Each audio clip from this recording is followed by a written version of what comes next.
पूर्व विधायकों की पेंशन में किया जा सकता है इजाफा।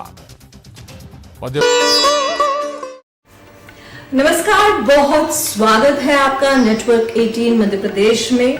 या देवी सर्वभूतेषु मातृरूपेण संस्थिता नमस्तस्यै नमस्तस्यै नमस्तस्यै नमो नमः। मैं हूं श्रुति द्विवेदी। आप सबको चैत्र नवरात्रि नव संवत्सर 2080 की बहुत सारी शुभकामनाएं, गुड़ी पड़वा की बहुत सारी शुभकामनाएं। इस बार की चैत्र नवरात्रि अपने साथ ला रहे कई महासंयोग और ये वो नवरात्रि है जो कि पूरे 9 दिन रहने वाली है।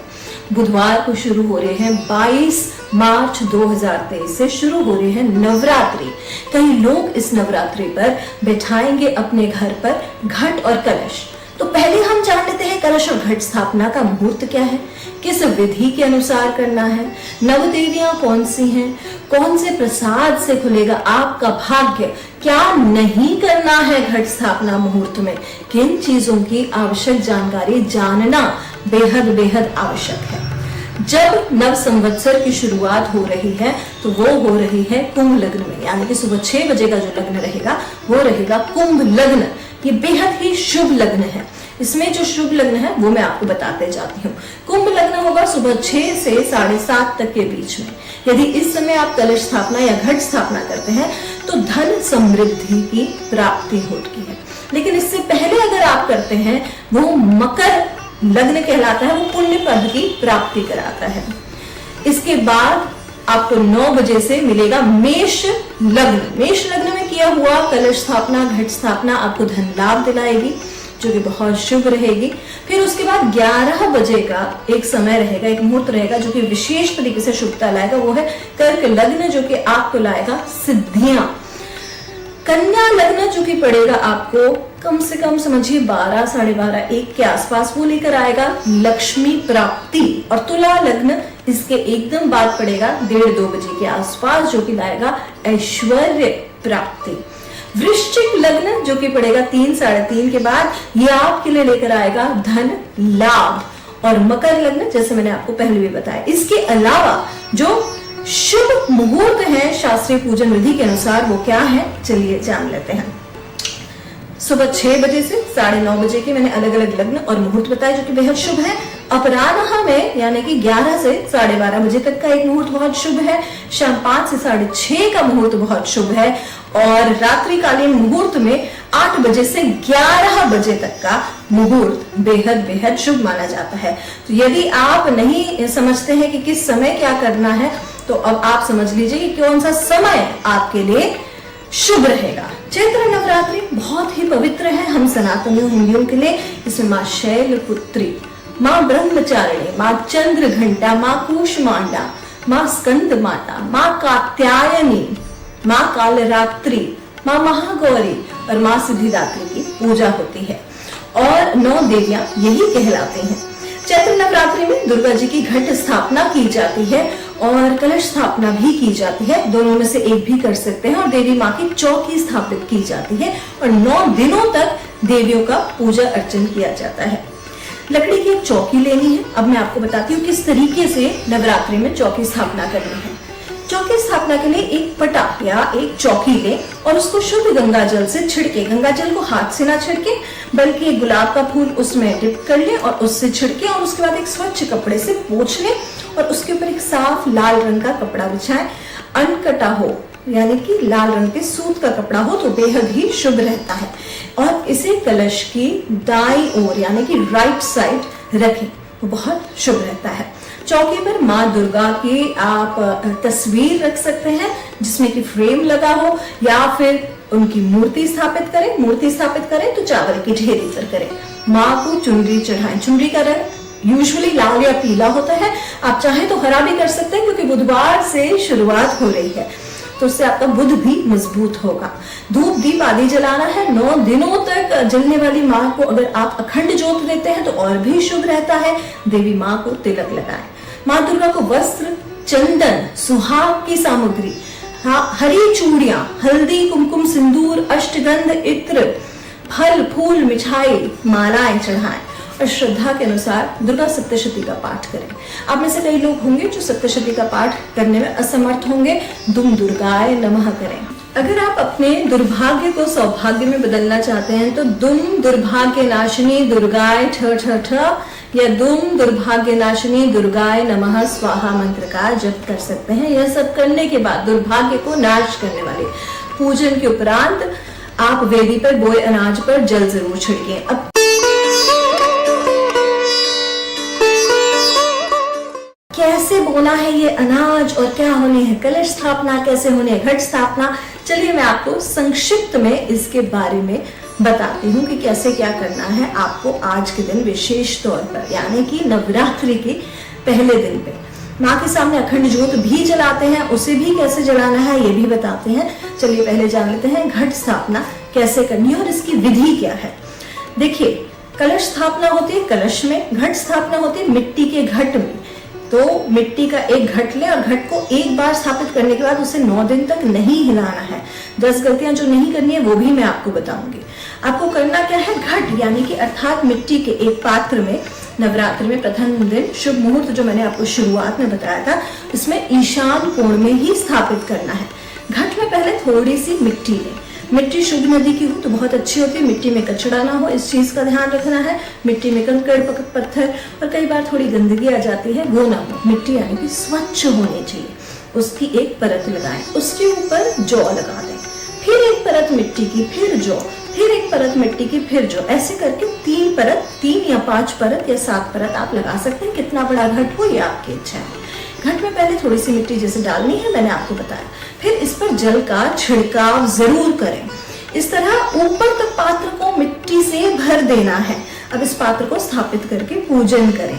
जहां घट स्थापित किया जाता है वहां एक पाट रखें और उस पर साफ लाल रंग का कपड़ा बिछा दें और फिर उस पर घट की स्थापना करें।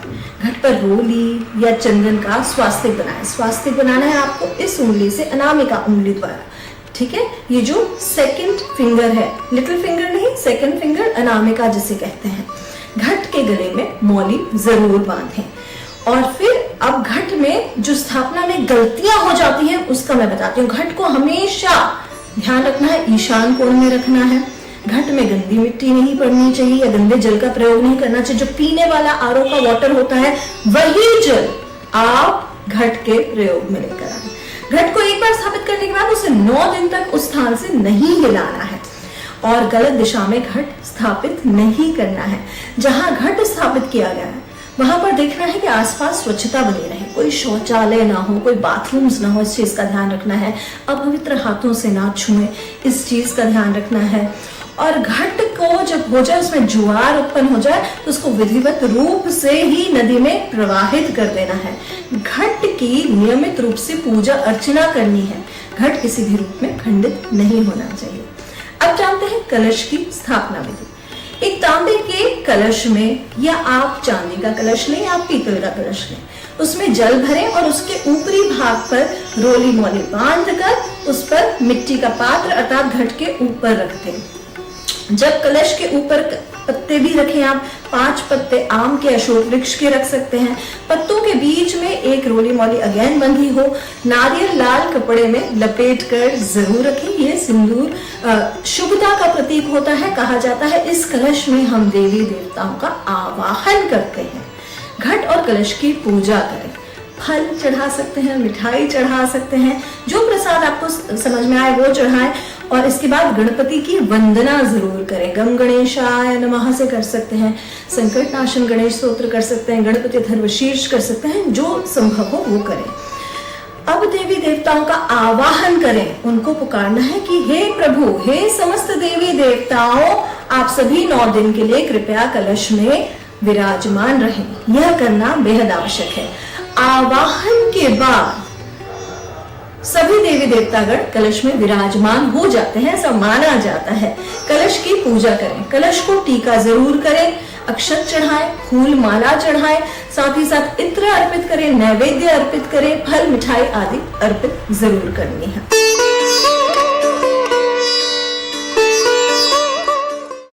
अब चलिए जान लेते हैं 9 दिनों में कौन सी 9 देवियां हैं जिनकी पूजा आपके जीवन में सफलता लाएंगे। पहली देवी जो नवरात्र की मानी जाती है वो है माँ शैलपुत्री।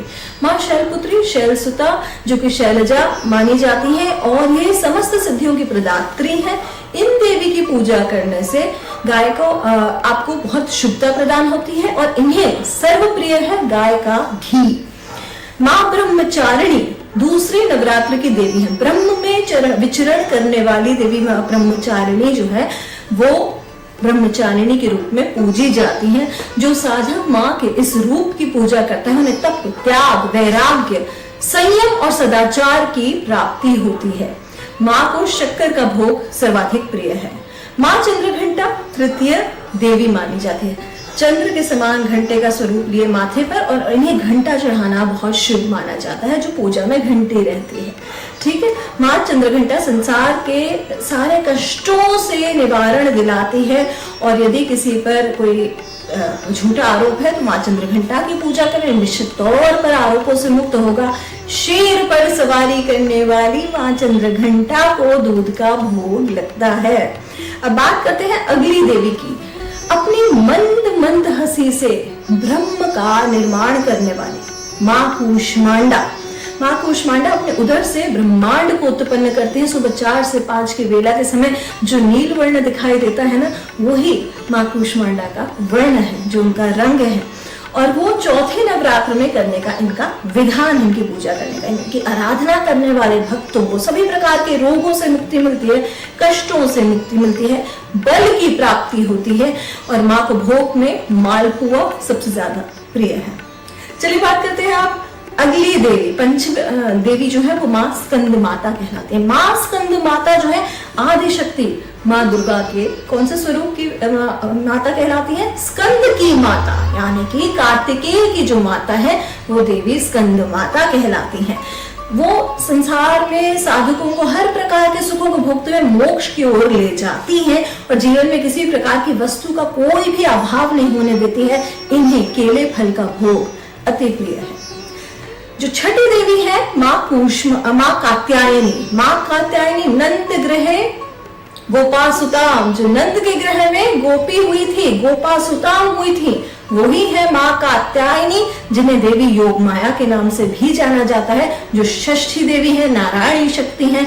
माँ कात्यायनी को शहद अति प्रिय है। माँ कात्यायनी जिनके विवाह में विलंब आ रहा है, संतान प्राप्ति में परेशानी आ रही है, उनके लिए उनकी आराधना करना, साधना करना बेहद शुभ माना जाता है। सप्तम देवी जो है वो है माँ कालरात्रि।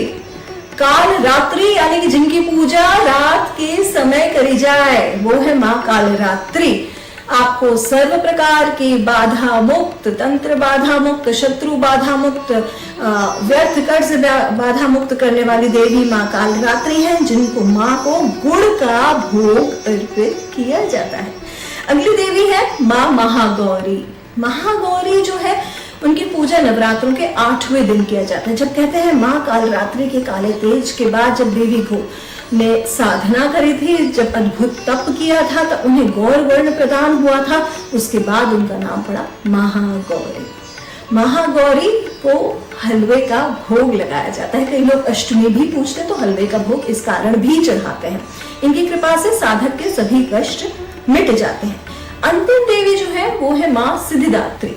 सर्व सिद्धियों की दात्री, हर प्रकार की सिद्धि, नवनिधि और सिद्धियों की प्रदात्री है माँ सिद्धिदात्री। इनको खीर का भोग लगाना चाहिए। रिद्धियां और सिद्धियां प्रदान करने वाली है देवी सिद्धिदात्री। माँ की जिस पर कृपा हो जाती है उसके लिए जीवन में कुछ भी पाना असंभव नहीं रहता। तो दोस्तों, ये था नवरात्रि का एक छोटा सा ब्यौरा। आप में से कई लोग इससे आविर्भूत होंगे। आपसे अनुग्रह है कि अगर आपको यह पसंद आए तो ज्यादा से ज्यादा लोगों में शेयर जरूर करिएगा। लेती हूँ आपसे विदा मेरे प्रिय नेटवर्क 18 साथियों के। आप सबको नवरात्रि और चैत्र नव संवत्सर 2080 की बहुत सारी शुभकामनाएं। जय श्री महाकाल।